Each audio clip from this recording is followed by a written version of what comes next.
What's up, guys? Mr. Ord Mantell here, and today I'm bringing you guys a behind-the-scenes look into the making of Ord Mantell 3. Now, just like in previous years, I'm filming this way before anything has been released. The date was on the bottom of the screen right here. That's the day I actually recorded this. So the film's been released. Everything's been fully shown to you guys. This is basically the last thing to come out, but this is the first thing that I'm filming, which is kind of strange. So you'll see this, like, at least in my mind, nothing has been done yet, which is really weird. And so yeah, I'm going to show you guys just some of the sets in this. Like, I'm going to do what I've done in previous years, go through all my daily progress of filming the movie and doing the voices and editing and building the sets and all that kind of stuff. And I'll just show you guys exactly what went into the making of the film. So the very first thing I have set up here is the first 1.5 type scenes. The first scene is with Bacta and David walking down the hallway to go meet Rose Squad before the title goes. So that's set up right here, and that's what that is. And then I haven't set up that scene with the gunship yet, where it comes down and they go into the base, where Beta Squad goes into the base. But I have built the command center, which is only in this one scene, where there's Cody up there in the command center. I'd made these really cool wall designs, which hopefully in the film should come out like this, if I do it right. So you won't actually see the top sections right there, if you see what I mean, like these top areas. You probably shouldn't see them in the film. But here's Beta Squad. They're just on their display stand. And here's Rose Squad. Now, this is really weird for me because this is the first time I'm ever filming Rose Squad, but you've already seen them so much, both in the showcase and in the film itself. So this is really weird for me. But there's the Rose Squad guys. There's Doc and Backer and Grayson and Eights. And they come in from this side. So if you haven't seen any of my previous behind-the-scenes videos, I'll show you exactly how I make my sets. I build it kind of like this. I don't necessarily build a fourth wall if I don't have to, but every single wall is removable, so that if I don't think I'm going to need to remove this one at all, but like this one does remove as well. But I'm going to move this one to show you that this door and this door over there are exactly the same. I'm going to take this wall down as well for now. Let's see, we take this, just the sliding door. This whole wall does come off. That's so that I can flip it around to go over there, and then I can have the shot over there without building two separate walls. There's a shot of them walking through the door without having to build two different walls. So there's the door, and you see it's just messy over there, but that's because when it goes down, it gets, is it right? This one. And press that down. When that's there, it gets hidden. And I take this right here, put that on top, and then this wall is just the wall that goes here. I haven't even built the Separatist base yet. I don't know exactly what color it's going to be. I think I'm going to do a dark gray type of theme to it, because I have all of these other dark gray plates over here. So hopefully I'll be able to do that in dark gray. But anyway, that's the command center. I didn't show you the details very well up here. You got some computers with some clones working on them. There's a big monitor with some more stuff. This is kind of cool over here. This is like a triple monitor, a quadruple monitor. It's got something on the front. You'll never see that in the movie, though. And then just another little control panel right there. It's got a gun rack. I actually used that gun rack in the Jakku mock. It was on the top floor, I think. Actually, you know, I don't remember where it was. And then some crates, same ones I used in Jakku, because I'm lazy. Mostly because, well, they look good. So let's put this door back right here. That's the command center. Very simple. I just needed a bunch of open floor space so that I can have them introduce each other and have Kami come in and whatnot. I haven't filmed the scene yet, but I know that I'm going to need a lot of floor space because 8 minifigures to animate with is going to be a challenge. So I'm looking forward to it. Let's see what else I can show you. Just there's my mess of building all this stuff. And this is where I'm going to be recording my voices. I'm going to do that right here. I should have a couple clips for you guys to play in a second of me actually recording the voices. I plan on doing that. I haven't done the voices yet. I've got my hard drive here that the whole thing's going to be edited on and stored on. My headphones. Let's see. There's just the list of the different scenes and everything that they entail and how long each of them are, so that I know exactly how much time it might take. And then I added action sequence in there because I just kind of wrote in my script like they go and do this, but I know that's going to be like a long, like they go and place their bombs, but I know that's going to be like a good chunk of time, so I had to add that in just so I know how long it is. And here's the script. I did the same format as I did last year for Untold Story of Beta Squad, and it's a great format.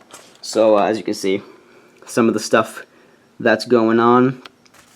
And the script is, oh my gosh, it's so long. How long is it? There's page 15.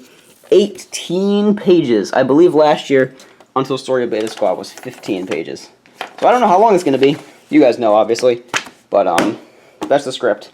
And, let's see, I just have a couple other figures out here. Captain Rex for the end scene, and Kami, and, just a couple, that's Cody's gun, and that's, who's that? That's David's armor and weapons and stuff.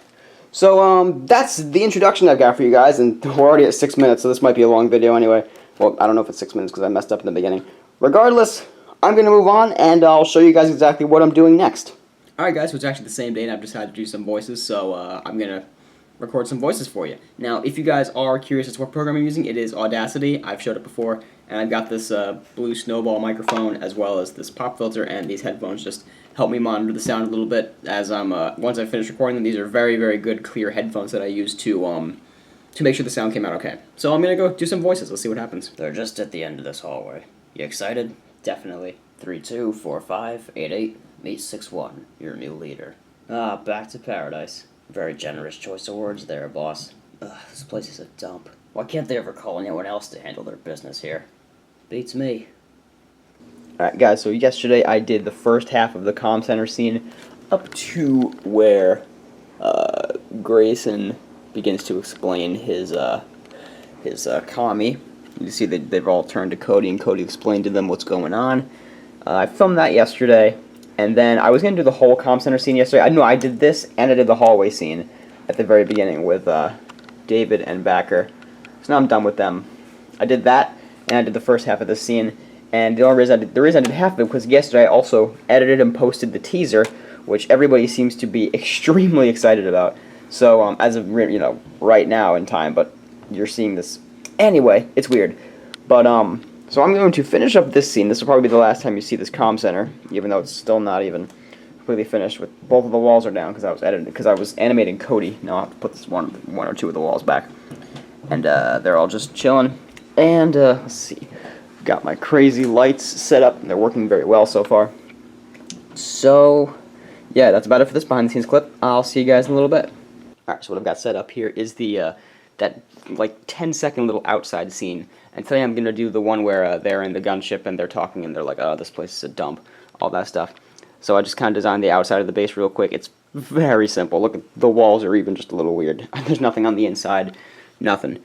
There's two clones guarding, nice little pathway with a couple little stairs, and the gunship without the bubble turrets because it's easier to animate that way. Squad's going to go in there and set off. That's pretty much it.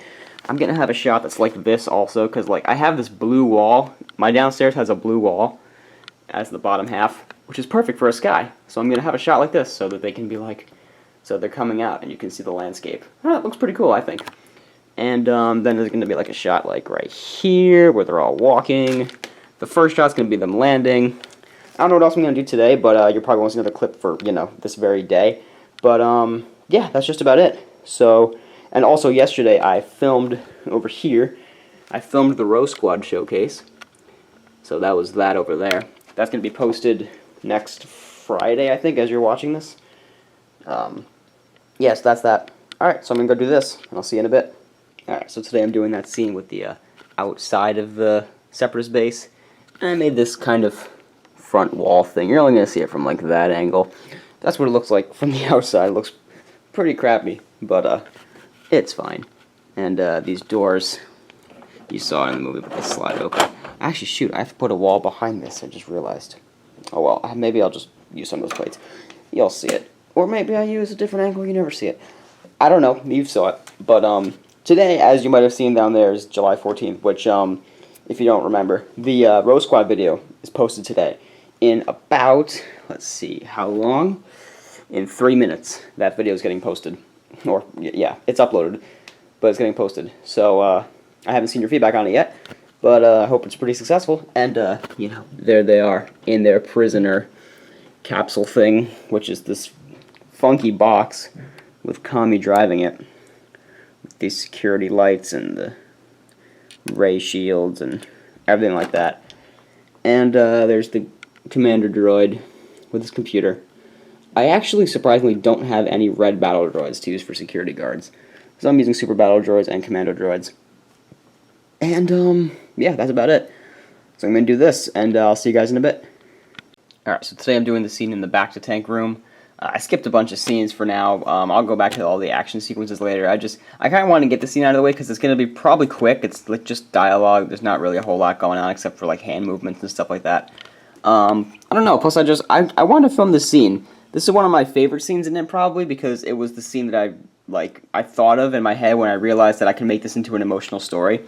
I've got a Doc waiting back there when he tells Scout what the squad was like before 9/7, before they lost 9/7, and yeah, it's just Backer survives, which my original intent was actually to kill Backer, but I didn't have the heart to.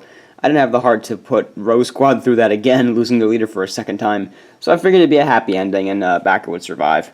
But yeah, I'm excited to do this scene. This is a very simple room. I think I have to figure out the situation with this glare up here. I haven't figured that out just yet. But it's going to be something like this with Doc walking in. It's going to be some kind of the angle. I don't know what my lights are going to do to it either. My lights aren't actually on right now.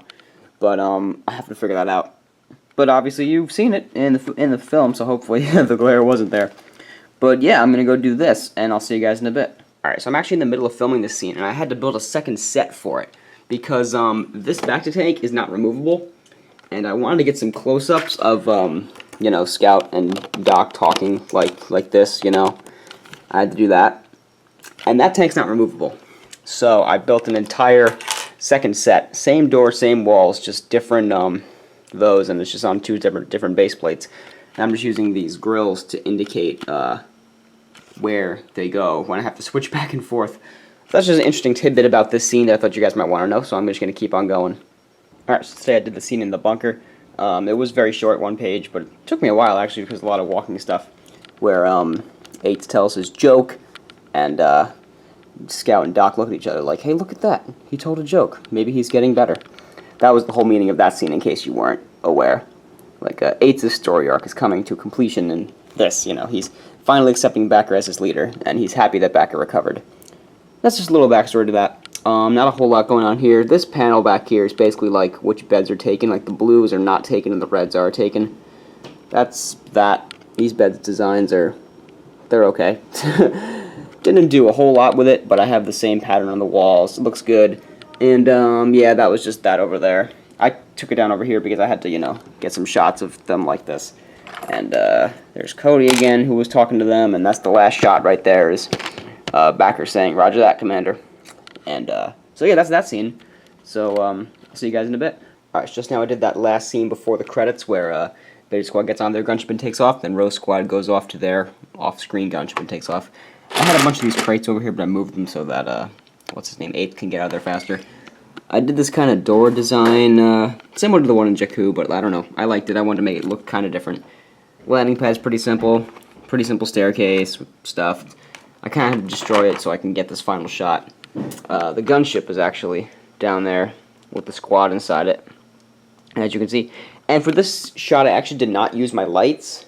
They're still here, but I didn't use them because it's kind of the end of the day, so I wanted to give it a little bit of a darker light hue to it, or you know what I meant. I guess I mean, you've seen it in the movie, obviously, but it looks, at least I think, will look different than you know, all the other shots with the lights actually in them. So that's that scene. So I'll see you guys in a bit. Alright, so I just did that after credits scene. I did the one inside the gunship a few days ago, but just now got around to finishing it and doing the one with Rex and Gregor where he opens up the hologram and talks to him. And there's that one long shot at the end with the squad walking into the door that he looks over. And there's just the staircase I used. I just rebuilt it over there because I had to destroy some of this landing pad, which is over there. There were two settings I used because I had to put Gregor, get forward shots of Gregor, but that was hard from behind the gunship, so I made a separate shot for him. But yeah, that's that scene. That was the final scene, but now I gotta go back and do all the action sequences. So that should be fun. So today I did that scene where they come into the base, and I've gone back and I've started to do the battle scenes now. But this one was pretty simple because they just had to go and set their charges and decide who's going to go with who, all that stuff. So what I actually did was I built a couple separate little sets, and these I'm going to use again to make the explosion effects at the very end. But there's that prison transport vehicle with Kami sitting there. I just put him back there. There's this first little section. You can see the walls there, and the bomb is ready to go. I'm pretty sure, I haven't done it yet, but this is the wall design I'm probably going to use for the rest of the base when I do the hallway scenes with the battles. I don't know, I really like this design though. I think it came out really cool. I don't know if my lights are making this weird, but I can't tell. But it's basically made with, if you can't already tell, let's remove one of these. It's two of these pieces. These 1x2x3 slopes, and these 2x2x3 slopes right in front of them.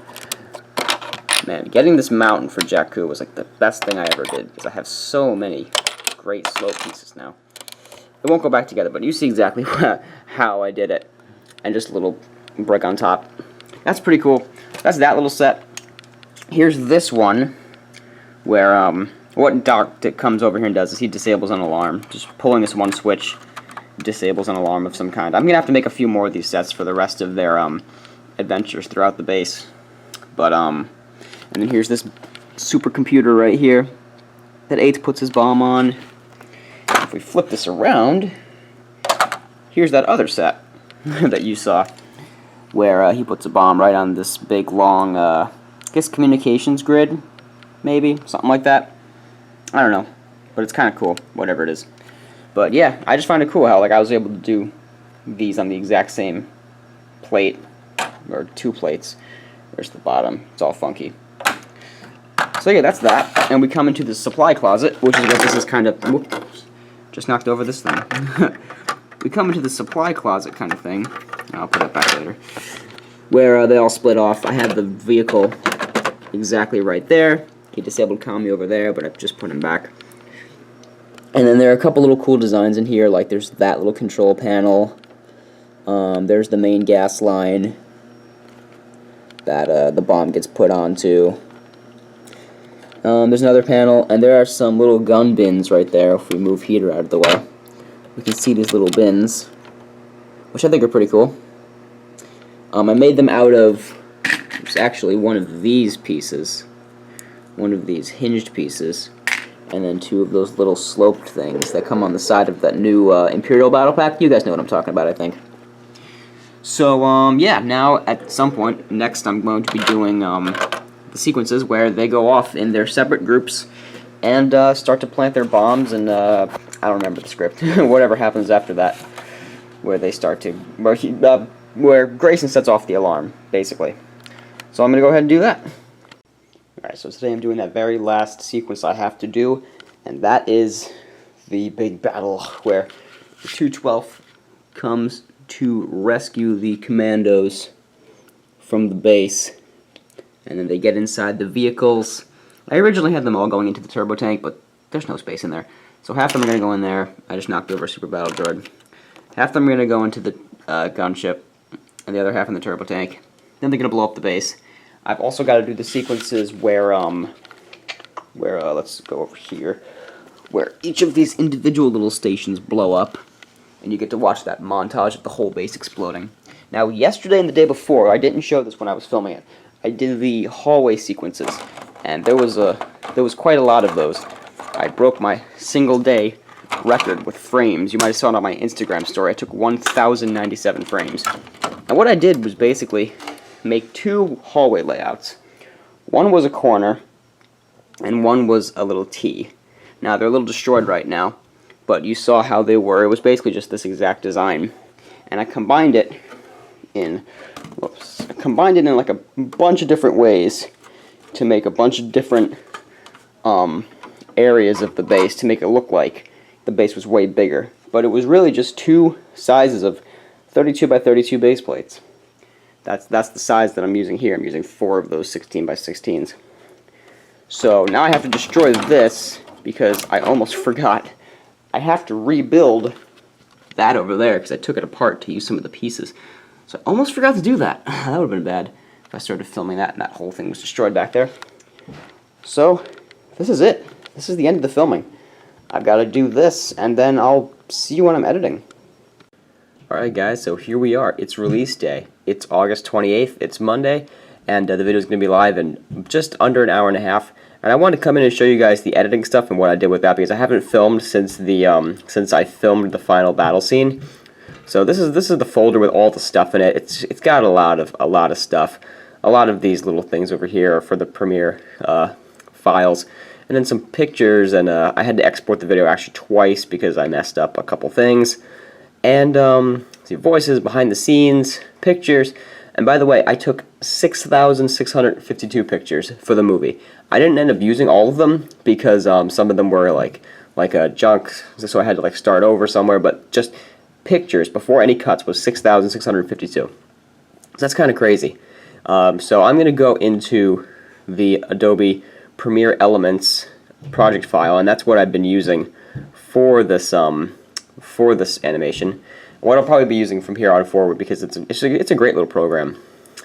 And so wait for it to completely load, and there we go. So what I did was I actually did every single individual scene first as a separate file, a separate project. Did each scene where I put the pictures in, and I put the pictures and the voices in. So all of these, like let's go into like somewhere like here. Here's the after credits scene where where Rex and Gregor are talking. Even though this is a video file technically in the elements, it's because I exported it from all the pictures.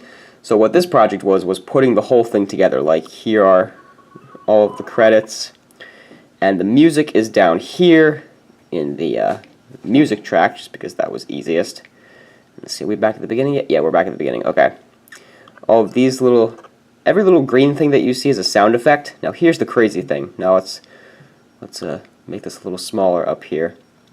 Go into the battle sequences, and you see up there, like, here's all the battles, and every single little individual gunshot or blaster shot, it's individual little sound effects. See, all of that, if I zoom into it, you see just how insane every single little precise sound effect. Like, that's a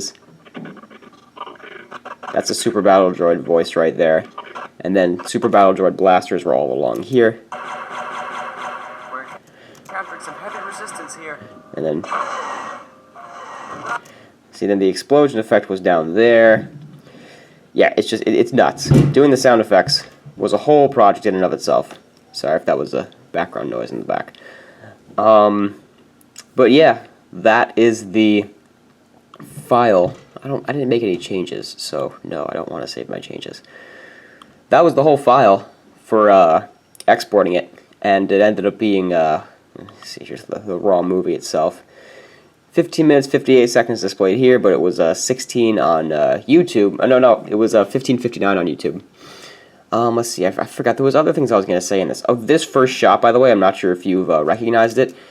This first little shot right here is actually an homage to ABCD 123 Toast's Battle of Naboo 2 Delta Squad. That's my favorite animation ever, and it starts out with that very shot of I forget which commander it is. It might be Commander Bly, who's just walking down the hallway. You see his feet, and you see ABCD 123 Toast at the bottom.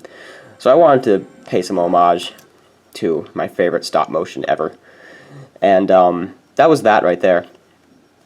And I forget what else I was going to say. If you have any questions about like the tracks I use with what